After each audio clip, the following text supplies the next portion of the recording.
Hello, everyone. I'm Talaya Dendy, and you're listening to Navigating Cancer Together, the show that has something for everyone facing cancer. Why? Because everyone is different with different needs, beliefs, and perspectives.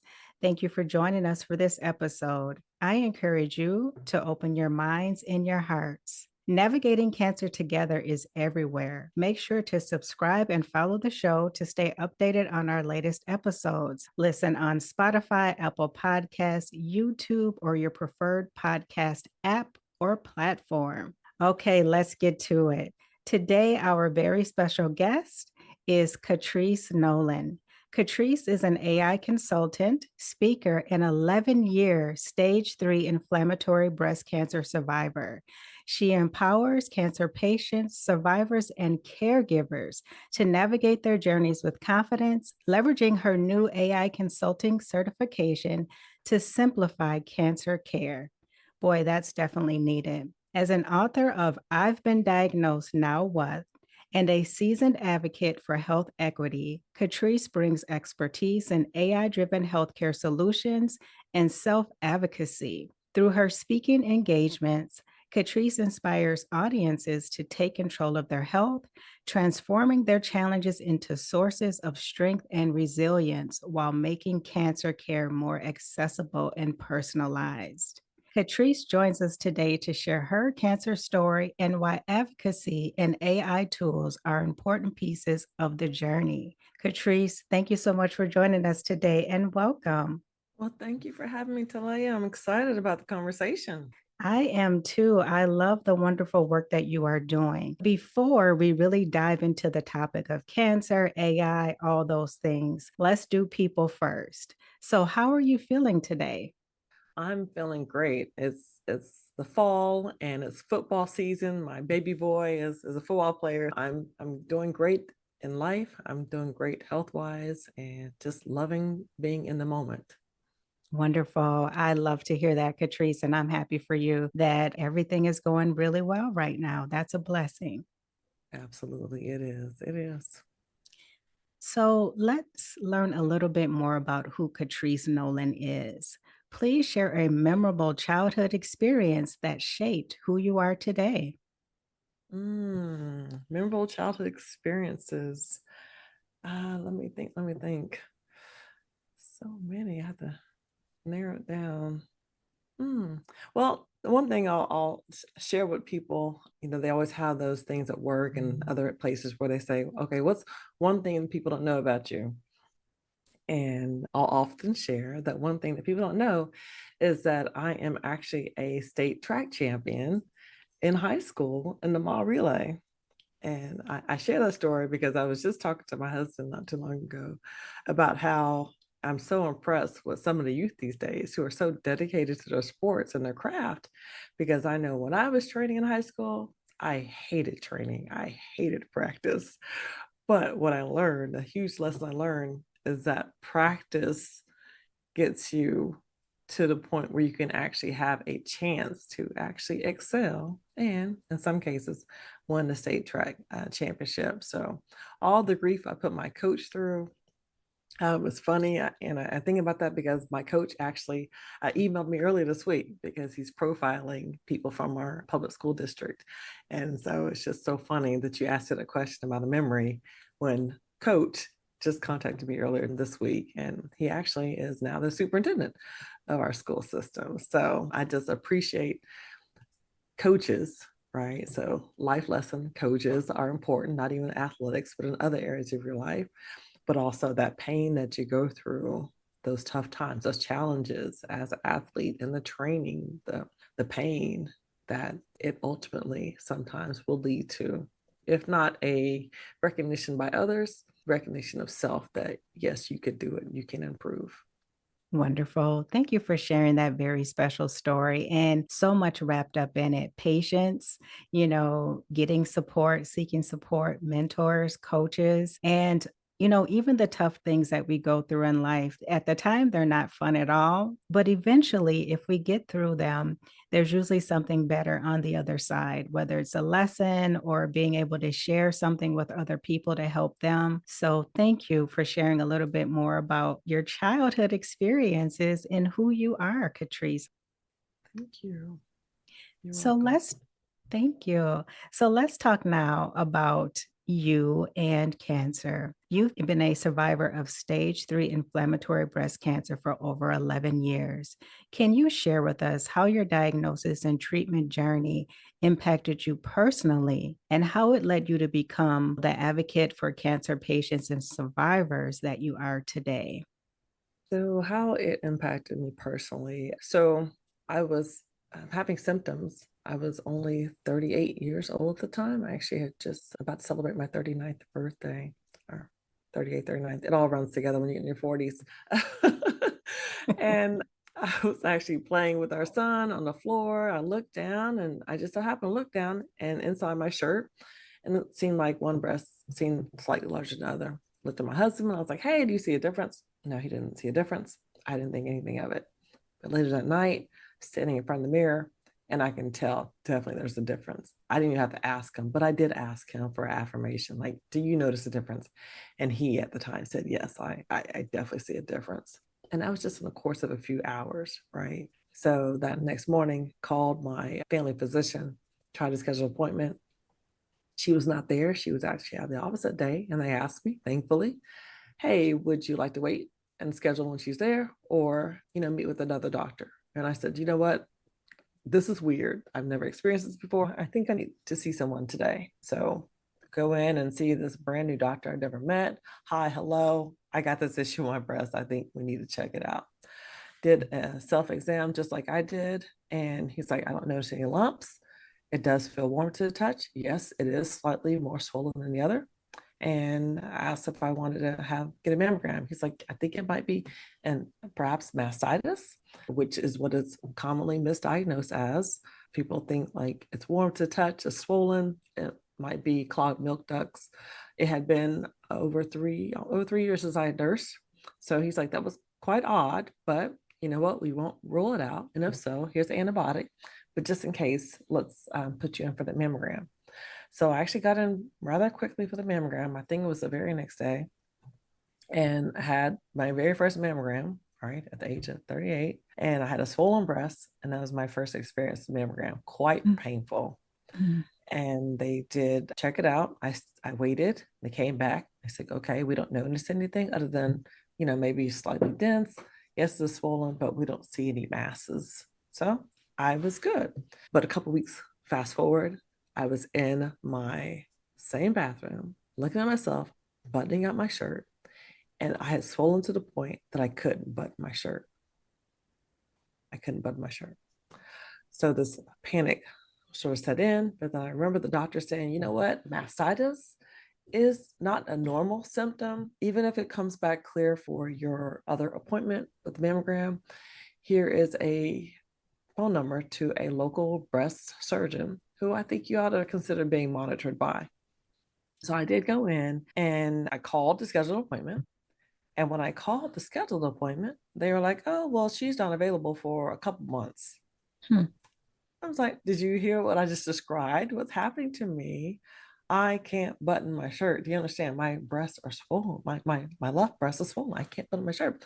I really think I need to see her sooner rather than 2 months.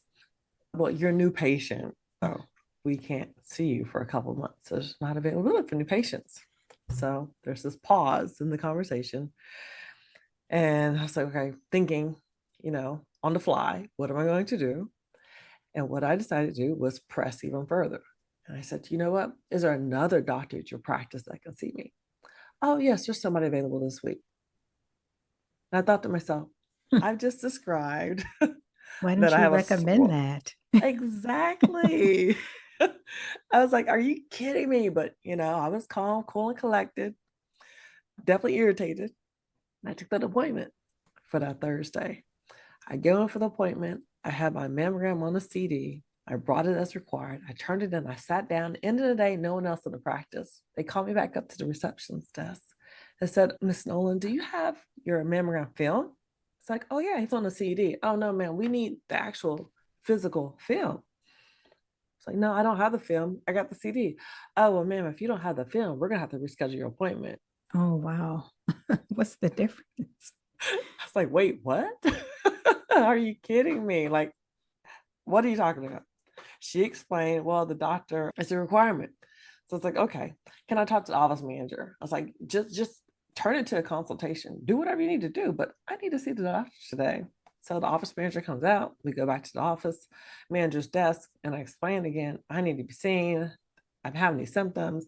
I got to be seen like today. I will pay out of pocket. That's how desperate I was. Like, I don't care if you can't process insurance, put it on the card. So I'm sitting there, we're going back and forth, and then walks a doctor in a white doctor's coat, looks at me, hi, Miss Nolen, I'm Dr. So-and-so. I understand you don't have the film, you have the CD. Explains to me the reason why they need the film, because they at the time didn't have the technology to look at the CD. Mm-hmm. They could only look it up on the little white flashy, whatever a board is, you see when you go to the doctor's Mm-hmm. office, they lay it up there. That was back in the day, right? I don't think we have the problem now, 11 years later. I hope But not. yes, but she says to me, but looking at your history that you shared in the packet, and now seeing you in person, I'll never forget that word where she said, now seeing you in See. person, right? I was trying to get seen, but folks didn't want to let me get seen. But she's like, well, now that I see you in person, I think you might have inflammatory breast cancer. That's how I learned I might have breast cancer. And oh, by the way, I found out there's different types of breast cancer at Mm. the age of 38, sitting in the doctor's office. So she proceeded to tell me there's a series of tests I need to take.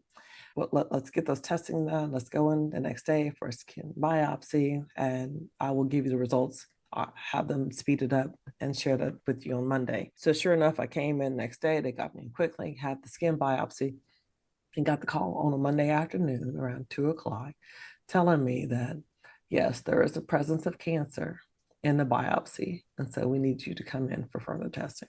So just that experience, I look at that as, what I hear about disparities, I hear about delays in getting treatment, I hear about those things, and I can pinpoint those exact instances that occurred in my story where I am in I count myself, one of the privileged few who has private healthcare insurance, who has a relationship, already had established doctors and so forth.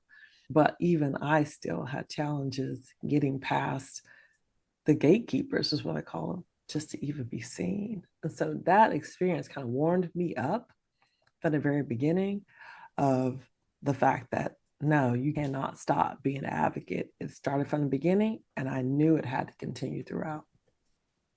Wow. There were a lot of hurdles for you to jump through, just from the time that you discovered this on your body to being able to get answers. There were a lot of hoops. And what I heard you say from that very first phone call was that I advocated for myself consistently. I didn't let up until I got what I needed. And I think that is the message. Do not let up until you get answers, until you are seen, and until you are satisfied with the care and the answers that you're being given. I want to applaud you for that. That is very scary too. Like, you don't know what's going on with your body, you don't know what's happening. And you have these people saying, we don't have a doctor until months later. And then you had to say, well, is there someone else I can see somewhere else? And then, like, nothing clicked. Like, this is an emergency. Right? It's like all the, you think about school, all the context clues Right. that are provided throughout the whole process. Like, I'm just describing, I can't button my shirt. It's only been 2 weeks. You actually work in a breast surgeon's office, Yes. You and I'm see telling you this. this? Yeah. Exactly. So, yeah, I learned a long time ago that I don't take no for answers. So I actually carry that out throughout the rest of my healthcare journey. And I think about instances even before that, where there were challenges I had in the healthcare system.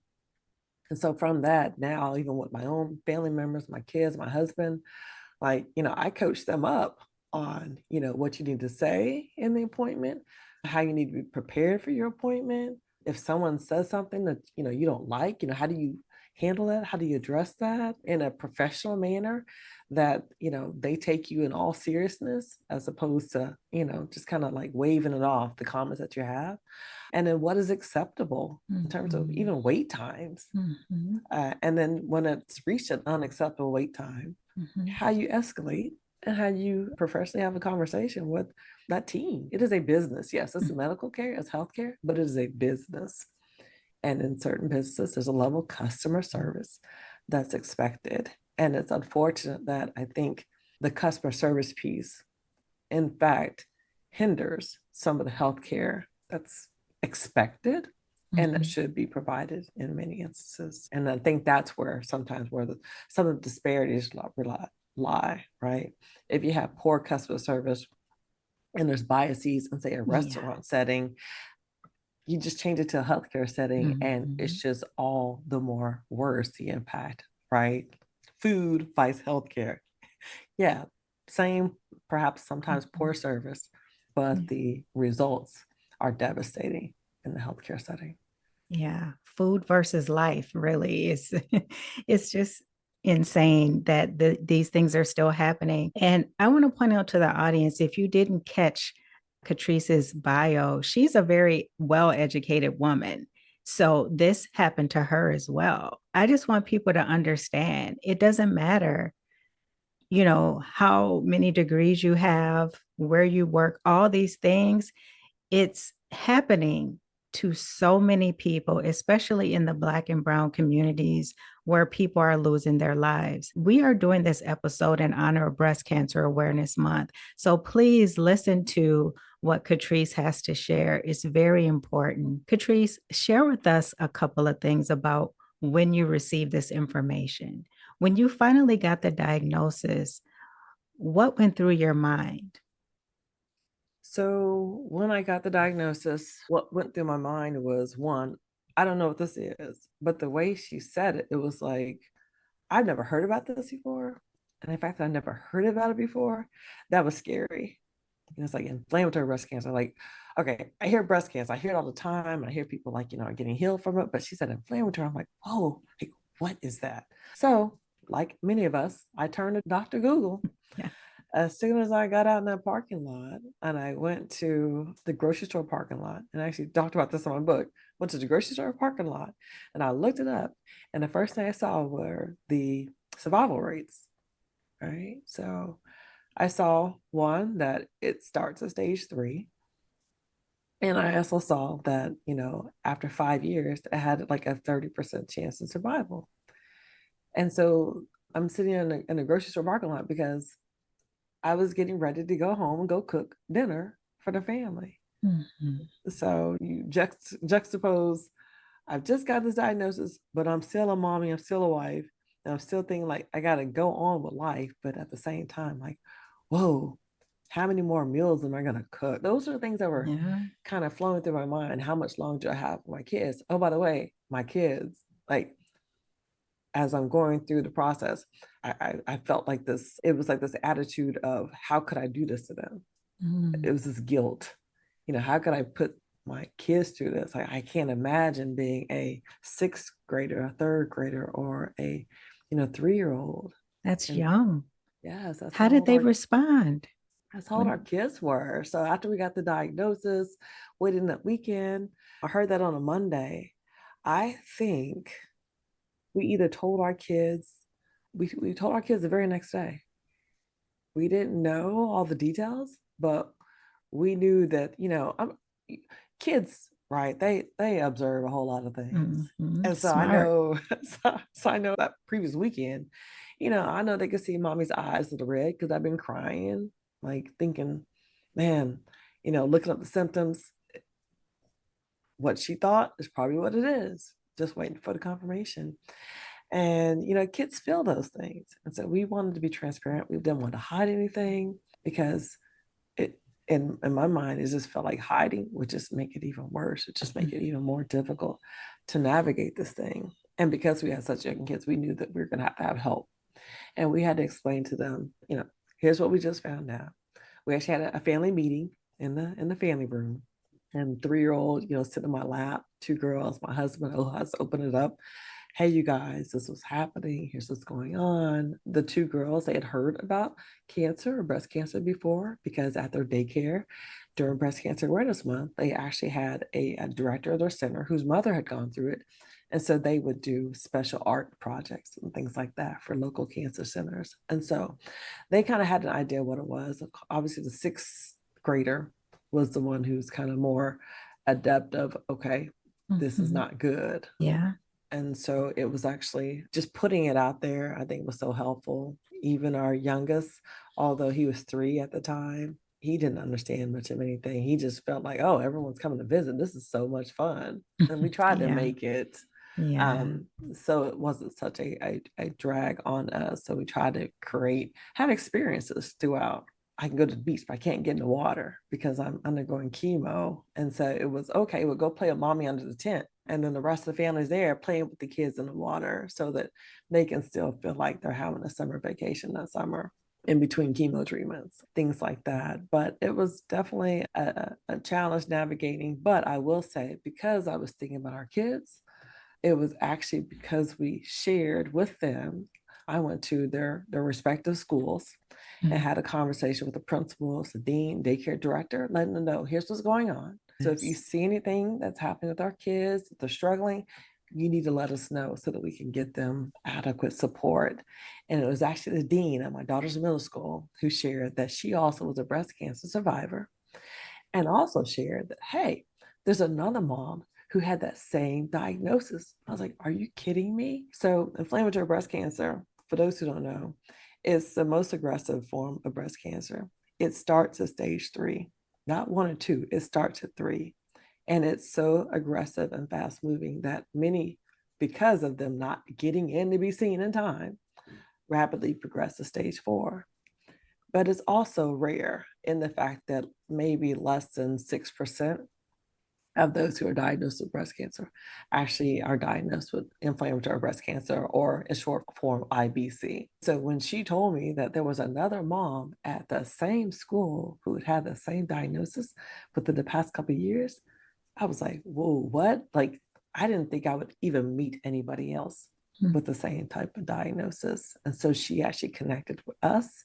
We're still connected to this day. So I'm a 11-year survivor, which means she's like close to Yes. 15. Hmm. And she also connected with a bigger community locally as well as online, where there were like nearly 800 plus women who had Nice. IBC. Nice. So just being open, that was a huge lesson I learned during this experience. People are afraid of oversharing, and I understand that. I get that. But I will say that because I overshared is, I think, pretty much one of the only reasons I'm still here today. Mm. Thank you so much for sharing those experiences because there's so many important things wrapped up in it. It's how you sat down with your children, no matter how young they were, and you let them know what was going on, even if some of them may not truly understood what was taking place. They were aware that something was changing.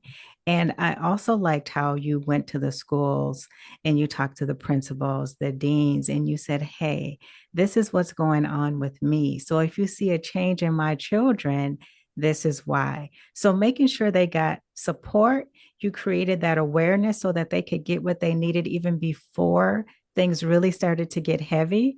And I think that's so important for people to hear is how proactive you were in getting support for yourself and for your children. And the other thing that I heard you say is being open. And it's really hard. I'm an introvert. It's really hard. And, sometimes you just don't know who you can trust. That's the other factor. But it's so beautiful how you went and you just said, hey, this is what's going on with me. And it was like God provided you the resources that you need because you were like, I don't care. I'm going to tell people. And there you have it. Yeah. I love Yes, that. people can't help if they don't know. That's right. And that's a big factor. Some people, I keep reading about this epidemic of loneliness And I remember thinking during COVID, hearing about those who were diagnosed during COVID, and just, just feeling, just, it just hurt me to think that, they're being isolated. And when it comes to something like cancer, yes, you need to be isolated in the sense of, protecting your health. But Mhm. when it comes to like connecting with people, you completely need those connections. And so many people find it so difficult to connect today. You're talking about being introvert. I don't think I'm an extrovert. I think I'm what's called maybe an omnivert. So I'm Mhm. comfortable being alone. I could be alone for days and Right. I'm good. But when I went around people, like, yeah, I could Mhm. socialize. But I think in many instances, we're in a generation that I think is more comfortable being alone. But Mhm. when it comes to like a health scare, I've talked to people who have other types of illnesses, other types of cancers. I've met another lady who her daughter had a type of brain cancer. And just hearing her even share how her as a caregiver, the fact of community, Mhm. oh my goodness, that poured so much into her. And Yeah. so if there's anything to take away is, you know, there is a community for everybody. And And community can be one person. It it you absolutely talk to can. one person at least. Yes. Yes. And then if someone says, do you need help? I remember struggling with, well, okay, what can people help me with? But it wasn't until I was, writing my book when I explored that same question and found out that there's so many different ways people can help. Mhm. There's one lady I profiled in the story who she was actually pregnant when she was diagnosed with breast cancer, was able to have the chemotherapy during the third trimester and delivered. And it was actually, the fact of already having kids. The kid who came in after she was diagnosed, delivered. And then it was her church who actually kind of stepped up, a stranger in church who actually approached her and said, "Hey, I think I can help you with organizing." And so Nice. this lady actually, her help was organizing support for this family. And I mean, Huge. everything. Like, it's not like sign up genius type support. This is, okay, getting to the treatments and back, making sure the babies are, fed, making sure there's babysitters, like all kinds of things. So there's Mhm. so many different ways people can help. And I think things like AI tools actually help you brainstorm about, what, I'm going through this situation. What are Mhm. some helpful things that others could do for me going through this Yes. experience? Yes. Thank you for sharing that. And we're going to get more into like the AI tools and your book. I really want to talk about the treatment decisions that you made. I think this is very important too, because you decided to have a bilateral mastectomy and your surgeon objected, saying that the data didn't support it. I want to know, and I'm sure the listeners want to know, what gave you the confidence to make the decision and stand on that decision? And not only that, you didn't know this then, but 10 years later, the science actually supports your decision. So, what would you say to anyone who gets pushback from their healthcare team about their healthcare treatment or healthcare choices? Um, I think you just need to be prepared. You need to do your own research. You perhaps need to talk to others who've gone through a similar situation as you. And so I listened to others, the other women I had met online who had gone through. I looked at the fact that I didn't have a family history. So if I didn't have a family history, I'm like, okay, well, where did this come from? Not knowing where it came Mhm. from. I also remember having a conversation with my hematology oncologist. So this is someone who was administering chemotherapy. And I remember we were having a decision about chemotherapy. So there was three phases to IBC treatment. So it starts out with chemotherapy, and then you have surgery, and then you have radiation. And so when it came to the actual chemotherapy, I had already started treatment. And in the midst of treatment, I found out that there was an expert doctor in IBC, not my local oncologist, but another expert. And so I thought, you know what, stage three, I don't want to progress to stage four. I want to see somebody. If they're an expert, I need to see them. Mhm. And so I spoke to my doctor about it. And she said a couple words that I always share is that she's like, I'm glad you're getting a second opinion. And she said, and oh, by the way, she was always offering her opinions. I appreciate that. Like, you Good know what? doctor. Get that second opinion. Yes. Yes. But she's also offered opinions. She's like, and oh, by the way, if there's ever a doctor who has concerns about you seeking a second opinion, Yes. you need to find another doctor. I was Yep. like, I Mm-hmm. say, you don't have to say a thing. The so, truth. so Yeah. I went ahead and I scheduled that appointment, saw the doctor, and traveled. I live in a DC area. At the time, the doctor was in Philadelphia. So we did a family trip to Philly. Hey, kids, we're about to Mm-hmm. go do some sightseeing. Mommy dropped off for a couple hours to go have that appointment and joined back in the family mini vacation, right? Mm-hmm. So had that appointment. He's like, you have stage 3 cancer. And oh, by the way, he's like, and you're a Black woman. I said, yeah, I know I'm a Black woman. He said, but I'm saying that. He said, because I'm just gonna be honest with you. And he's like, there's been more Black women have not had as good as results as I would like to see. Is Mm-hmm. what he said. And he said, and so for that, I think he may have met the family while he was there. He's like, so I always recommend you hit it with the elephant. Like you hit it and you hit it hard. You hit it as if you Mm-hmm. don't have an opportunity to hit it again. And I was like, okay. He said, so I'm going to recommend a more stronger regimen for your chemotherapy. I was like, okay. So I go back to my local oncologist and she got the results of his opinion and what he was recommending. And so she expressed two concerns. She said, one, it's not a standard treatment protocol. And then two, she did not want me to have to go to another center to go get that. But I'll say another third one actually. And this is what leads back to the decision about the bilateral mastectomy. She said, what he's recommending, many people don't know. She said, the reason why we actually had you go do your heart test Mm-hmm. before we started is because chemotherapy, it will impact your heart. She's like, we'll get you through this phase. She's like, but when you get through this phase, there's some longer term Long term. effects for this treatment. And she said, there is a lifetime max that we can administer this type of chemotherapy. And should it come back, you have a reoccurrence. If you've already mixed out on this particular chemotherapy, we don't have this option to go with anymore. But then I thought about what he said as far as he's the expert.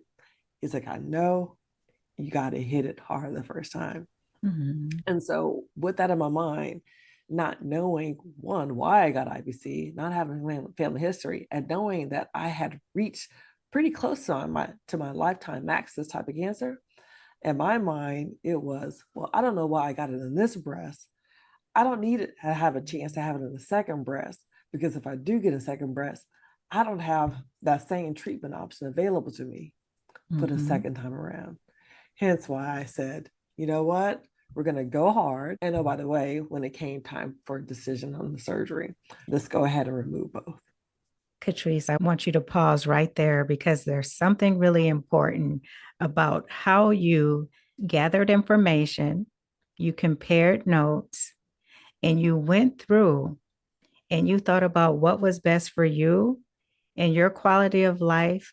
And not only thinking about the present, but long term. I think that's really important for people to really listen to and hear how you kind of went through that process of making the decision. Because a lot of times, some people have information paralysis. They're like, I don't know what to do. I was told this by one person and this by another person. And I think the other thing we need to throw in there is listening to your gut, following your intuition.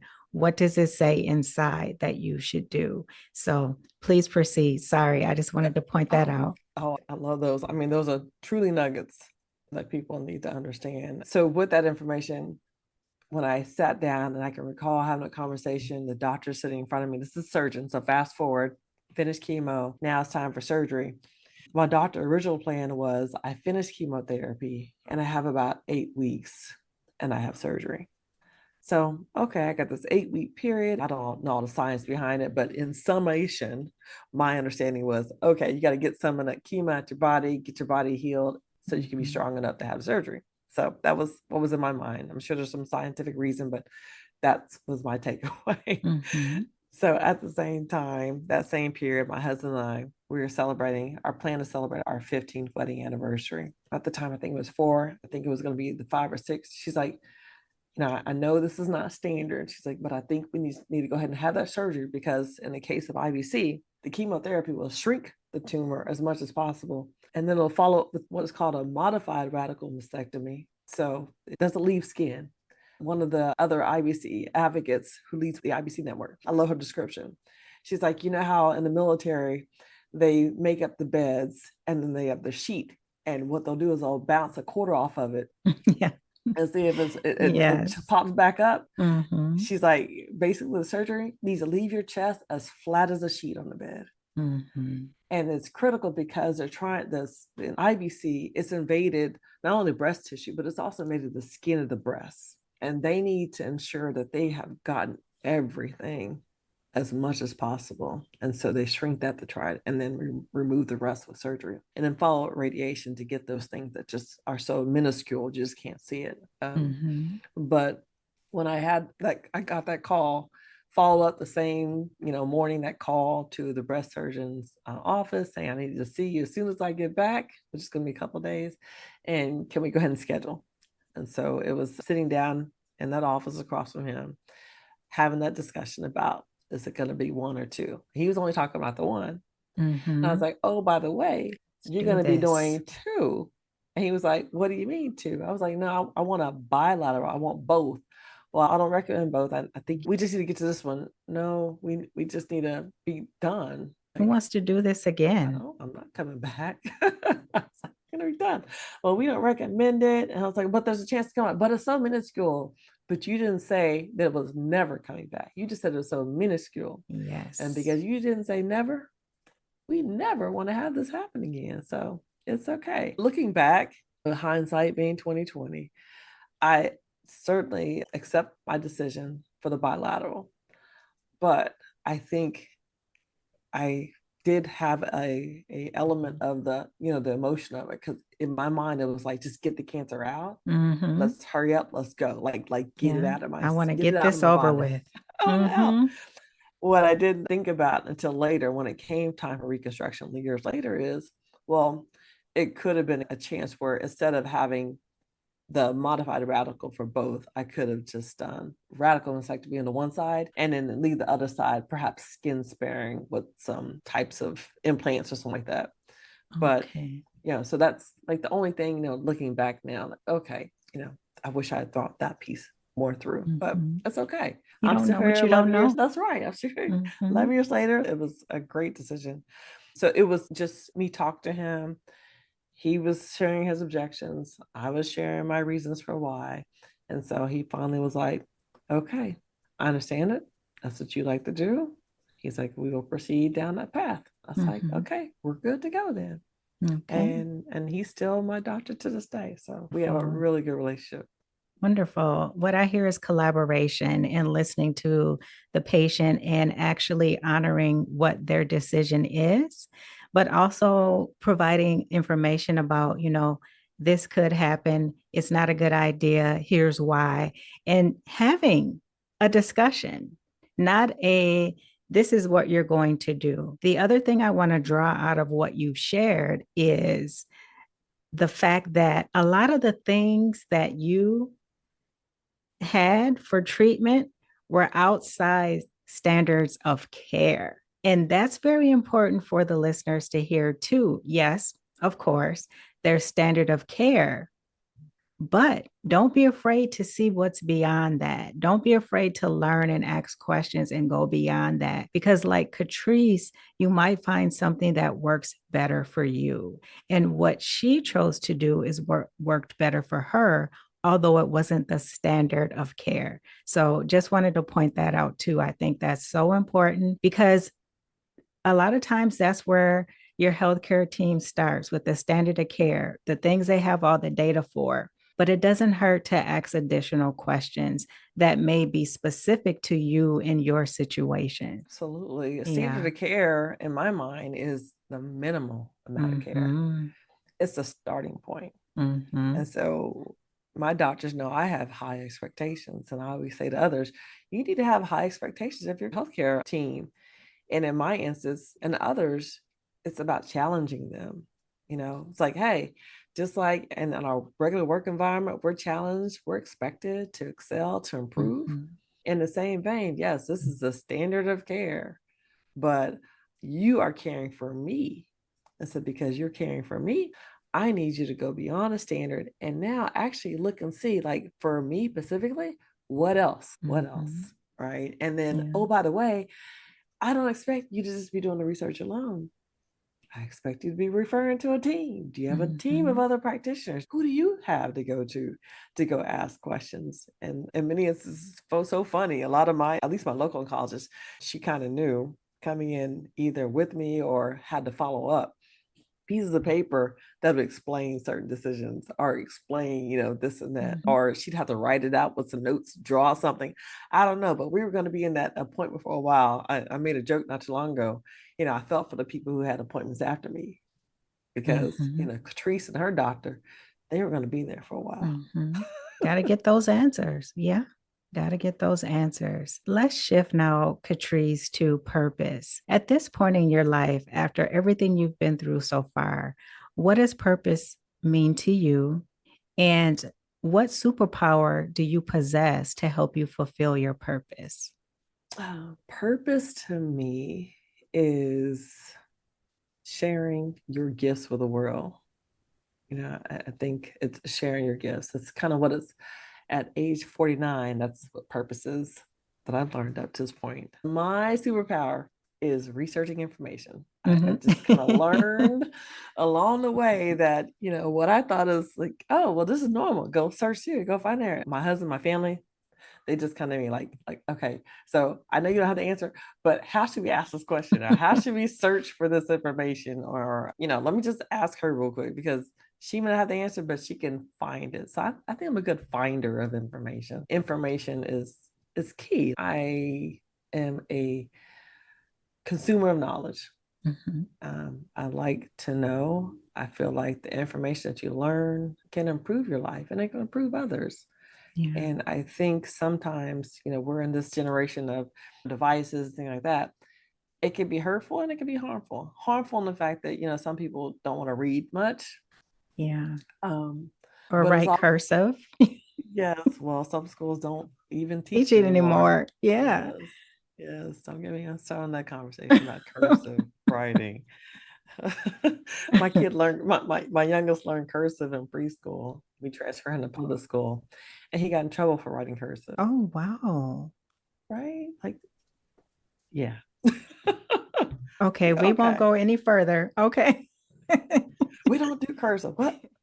Okay. Wow. All right. Wow. Yeah. So you brought cursive. I was like, Interesting. ooh, you talk about memories. I hit a pain point. Sorry. That's the memory that pops up.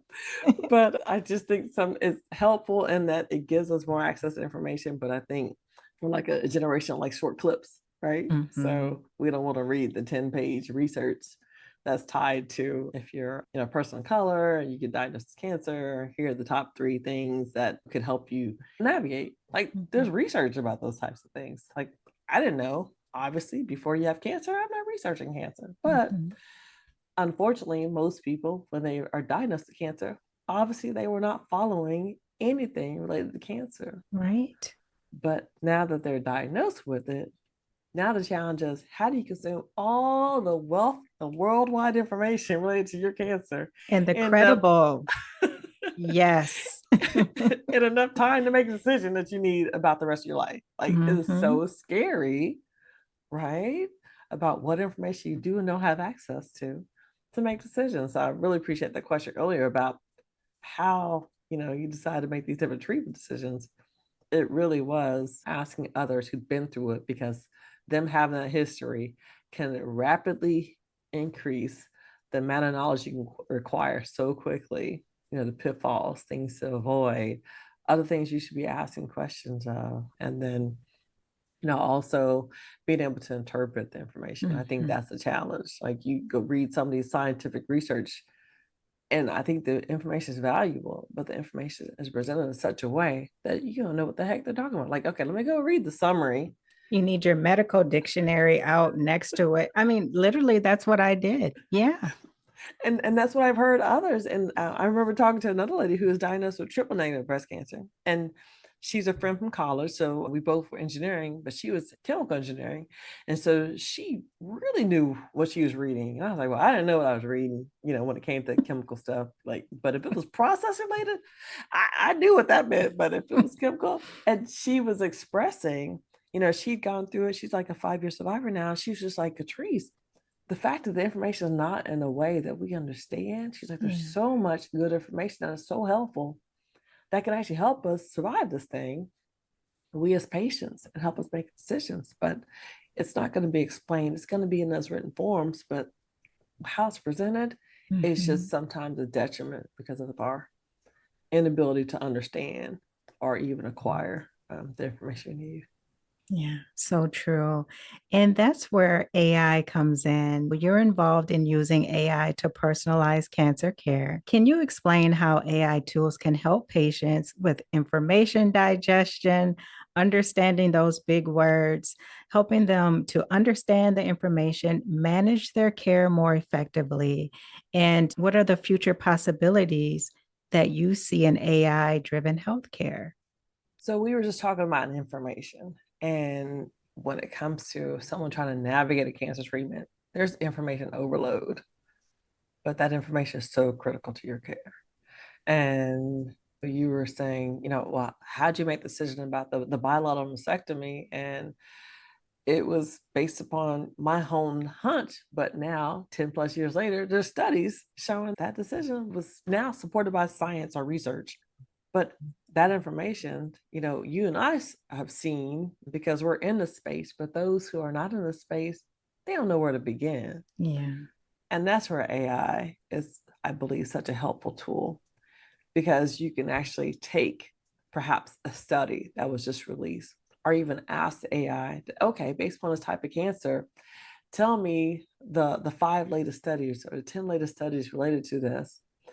And many instances, we're not scientists, we're not doctors, and we don't necessarily understand what's in that report. So you got the information, but you still don't understand it. Now AI, you can actually take that report, point to it, or upload it, and say, "Hey, can you take this report and give me a summary that would be understandable to a 6th grader or a 10th grader or whatever level of education you're comfortable with having that information explained to you?" And it will take that very scientific document and summarize it for you to be able to actually understand. And so that understanding is huge when it comes to having a conversation with the doctor to say, remember that standard of care? Mhm. Yeah. I was, doing some research and I found these research documents about my particular cancer. And this one in particular, it shares, this item right here. I'd like to point out to you. Is this something that we can try? Is this something Mm. that you've considered? Is this something that we can, further discuss? And then lo and behold, I've actually talked to many doctors and they've said, friends of the doctors, they love it when their patients have already done research or actually Nice. have the questions. And when they see that, that kind of gets them fired up because they're like, oh, okay, let's They're go. in this. Yes. Like this is exciting. Like, whoa, okay, what'd you find? Oh, yes. Like, Mhm. many instances they're getting lots of information from those pharmaceutical reps who come into their offices every day and they've summarized the information for the doctors. Now you're coming in with, oh, well, they're going to talk to you about medicine and medication. I'm going to talk to you about other Mhm. treatment plans and approaches, or, hey, can you write me a prescription for even going to the gym? My doctor shared me 11 years ago the importance of exercising. She was like, I know this is going to be an odd thing for me to say, but I need you to continue exercising. Mhm. She's like, you're not going to feel good, but I need you to continue exercising. Okay. I took that as you got to go do that. But That's right. now there's so many more plans and things available, even clinical trials for exercise that people just don't know about. So I feel like AI helps to close the gap in acquiring knowledge and the gap in understanding because now you have your own personalized, like a medical assistant who, Mhm. okay, there's all this stuff. One, find it for me now, help me understand. So that's, I believe, like just one of the major pieces that is going to help advance so many people so far with these tools. Thank you for sharing that. Two questions came to mind. And the first one is, would you recommend something like Chat GPT? Is that a tool that you recommend, or have you created your own tool? So I do recommend ChatGPT or other like natural language model tool, Copilot, things like that to be able to actually just go out there and ask those standard questions. Like I said, if a patient has this type of cancer, it is this age, share with me the 5 latest pieces of research that would be beneficial. That is standard information. You don't have to provide like your personal information if that's of concern to you.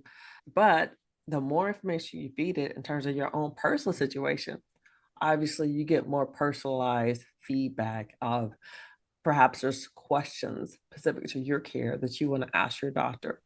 And it can actually provide you with 5-10 key questions to ask in your upcoming appointment based upon where you are in your cancer treatment. Like, I've had 2 chemos, I got 3 more remaining.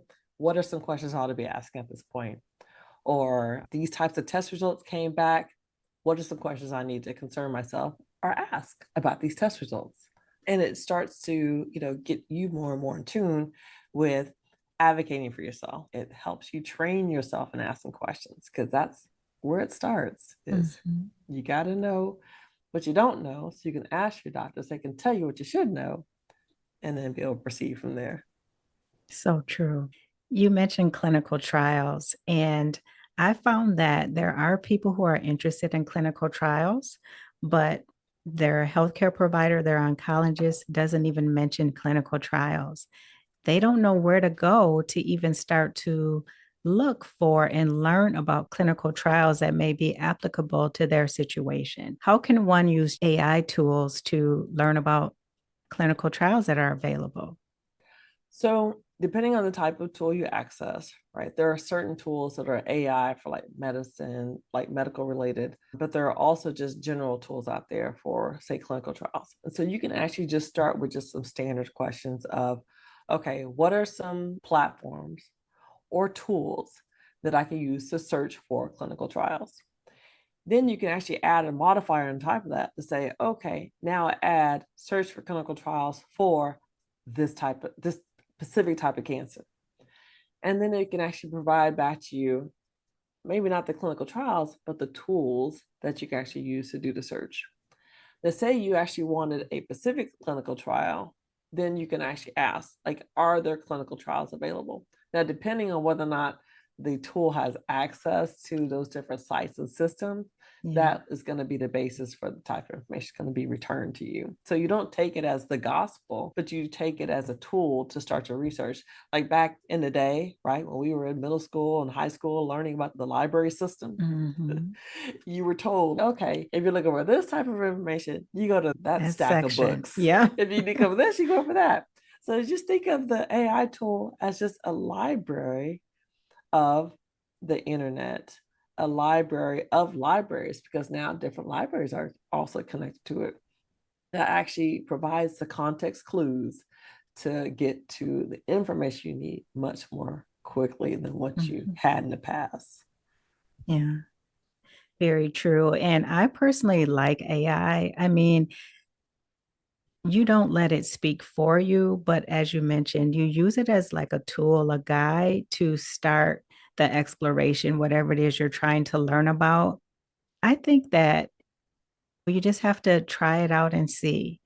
Everything isn't for everyone, but it's a great way to possibly access information where you didn't even know where to look. Thank you so much for sharing that about AI tools. That's very important. Now, let's talk about your book. I've been diagnosed. Now what? In your book, you emphasize the importance of becoming a formidable self advocate.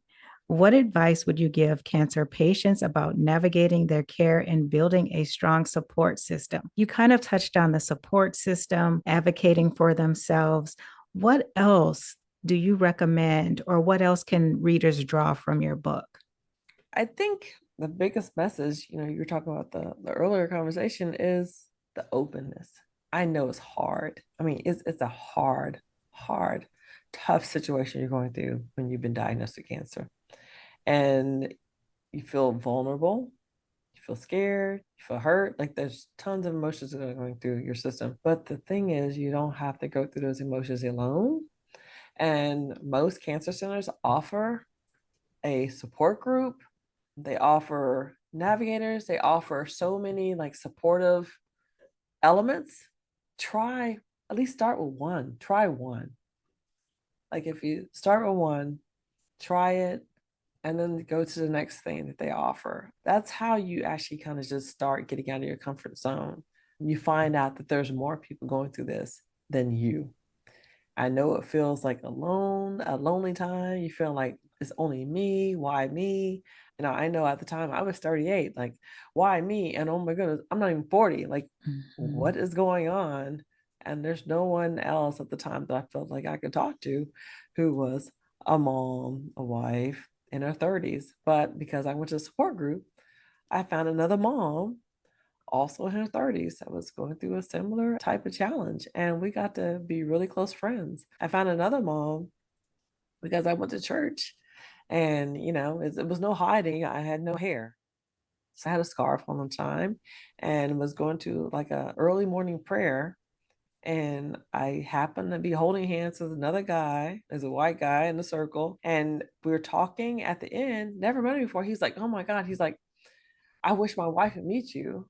My Mhm. wife is also going through a cancer diagnosis. And because of that, we met and I got to be really close friends with her as well. She's Mhm. going through a totally different cancer. She's going through multiple myeloma, Wow. something that wasn't even related, but it doesn't matter the type of cancer. It does matter in the sense of asking questions about treatment, things like that. But just being able to connect with someone Mhm. in person, just gives you, it helps with your bravery. I feel like Mm. you feel weak, but you are brave because you are actually going out there and you're having conversations with others. And then when you start having those conversations, you start getting more confident in, talking and speaking and meeting others.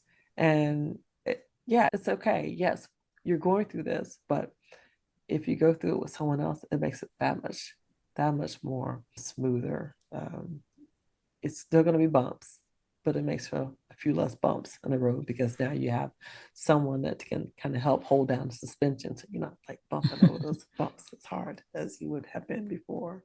Having that partner is so critical. Someone who can relate, very important. Where can people find your book, Katrece, if they're interested?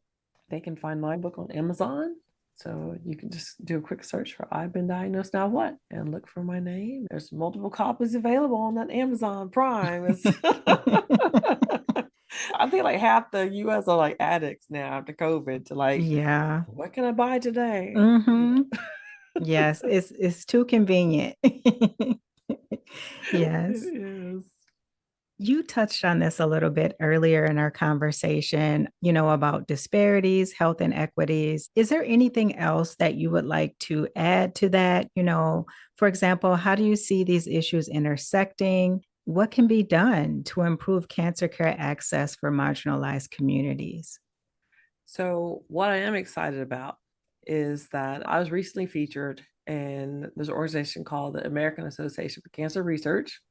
Is the what I found out the longest running like cancer nonprofit focused on research, and they actually just released a third edition of a cancer disparities progress report, and it's pretty much the very first and the most comprehensive dives into cancer disparities, not just based on race, but also geography, also on other things like LGBTQ and other factors that they are studying. And this is basically it's a collection of research where they put it all into one document to be able to at least start looking at, okay, so what are the things about location? What are the things about race? What are the things about clinical trial access? How about the relationship between these different populations and our caregivers? Like, how do you improve that communication? Like throughout this whole thing, right? We're on a podcast because we Mhm. know communication is key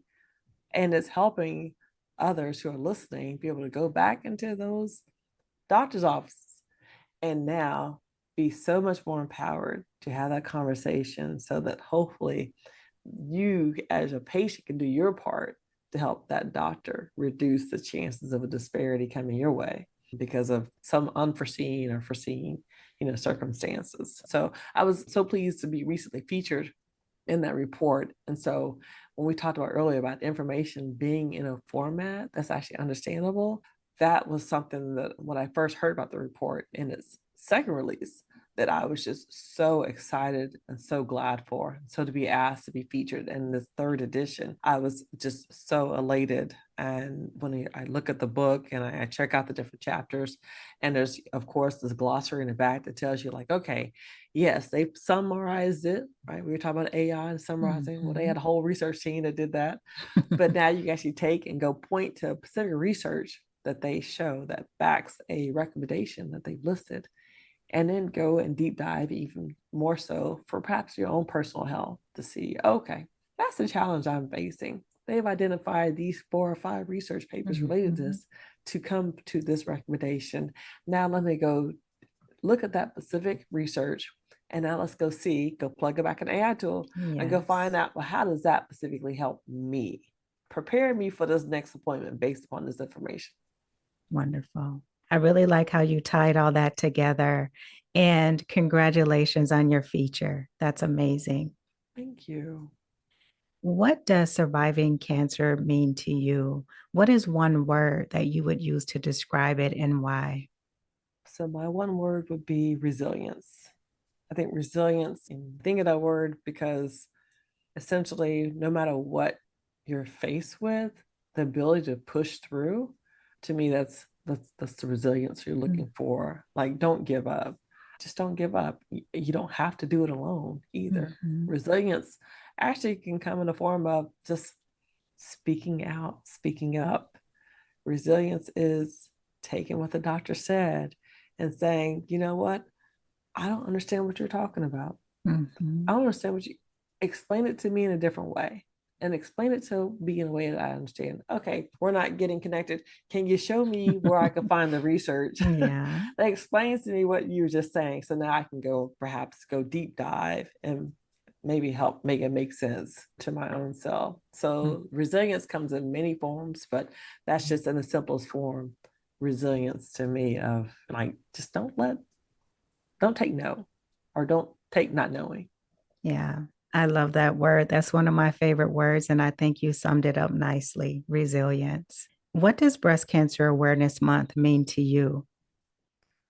So for me, it means more than just, fundraising. Fundraising is excellent. I commend those who lead, nonprofit organizations and things like that. But I also think it's a great opportunity to spotlight the different challenges that different cancer patients and survivors have throughout the journey, and to spotlight the fact that there are different cancer nonprofits that help with different things. They're not all the same. It's not all one size fits all. So I think the different nonprofits being able to share who they are, and attention be shed on those different communities, but also the fact that there are different communities, Mhm. different community support groups, and things of that nature. So that's what my takeaway from Breast Cancer Awareness Month, and also that there's different modalities for treatment. So there's not just the chemo, surgery, radiation, that there's also complementary therapies. There's things called palliative care, and palliative care does not just mean end of life care, that there's other types of care modalities that are available to help someone going through cancer treatment. So I hope that as people become more aware, as family members become more aware, because they are part of that key support team, as they Mhm. hear about it and they find out that someone they love or they know is going through it, they're offering up, hey, I heard about this. Let me provide, some details about this, or let me connect you here. Because I think, yes, someone may seem like, oh, they don't want my help, but no, they actually do need your help. They just don't know to the extent that they do need your help. So any way you can Mhm. help is valued, is Yeah. helpful. Just being there is help. Mhm. Your presence. Yeah. Absolutely. Katrece, are there any upcoming breast cancer awareness events that may be off the beaten path that people should know about? I don't have any specific ones to point out because I've seen so many of them. Yes. so, so I would say do your research. Like, look for something to support your local community, right? So people say like breast cancer gets so much support. Yes, it does, but there's actually those in your local community who you can actually touch, who could definitely use your help and use your support. Search for some local cancer support organizations that you can maybe assist. Maybe they need help with, different rides, or maybe they have a relationship with the larger cancer organizations. But I would say, reach out to them. Many of them are hosting different events, pop-ups, something simple, something that's not a huge commitment. Maybe you're Mhm. just, showing up. But I would say, see if there's a way that you can help one of your local cancer organizations. Great advice. Thank you. Katrece, you've been so gracious with your time. This has gone longer than we expected, but I just wanted to make sure that the audience, the valuable listeners, were able to receive all the great information you have to share. Are there any final words that you have for anyone out there listening who may be facing breast cancer or any form of cancer that you'd like to leave them with? I just leave them with the fact that you are not alone. You may feel alone, but you are not alone. The fact that you're listening to this podcast today should tell you that you're not alone. You're being thought of in so many ways. And our hope is that when you hear what was shared today, that there are a few nuggets that you can take away and actually ease your journey. It may not completely fix everything, but hopefully there's something you can take away from today that will help you to navigate this journey in a better way. Thank you, Katrece, for such an amazing and very insightful and informative conversation. Thank you so much for your time, for being very gracious with your time and sharing your story. I appreciate you so much. And I know the audience will gain a lot of good value from listening to this episode. Well, thank you for having me. And I look forward to hearing the comments and feedback from the audience. Katrece, if people are interested in connecting, where's the best place to find you? You can reach out to me on any of the social media platforms. So I'm available on Instagram, X, Twitter, or Facebook. I frequent those sites quite often. I'm a tech junkie. So I know we talked about knowledge, but with knowledge, it's technology. So certainly reach out there. And then if you want to join my newsletter, just check out my website, KatreceNolen.com, and you can join there. Wonderful. I will put that information in the show notes. And I'm leaving the audience with this question. This question's for you, valuable listeners. After listening to this episode, how likely are you to use AI tools to help you personalize and manage your care? Again, how likely are you to use AI tools to help you personalize and manage your care? You can reach out to myself, Katrece. You can reply on Spotify or send an email to nctpodcastfan@gmail.com. We would love for you to engage with us. Let us know how this episode helped you in some way. Before we end, I'd like to give a shout out to the valuable listeners and Navigating Cancer Together community. Thank you for joining us. That is it for this Wednesday. Until next time, let's keep navigating cancer together. Take care.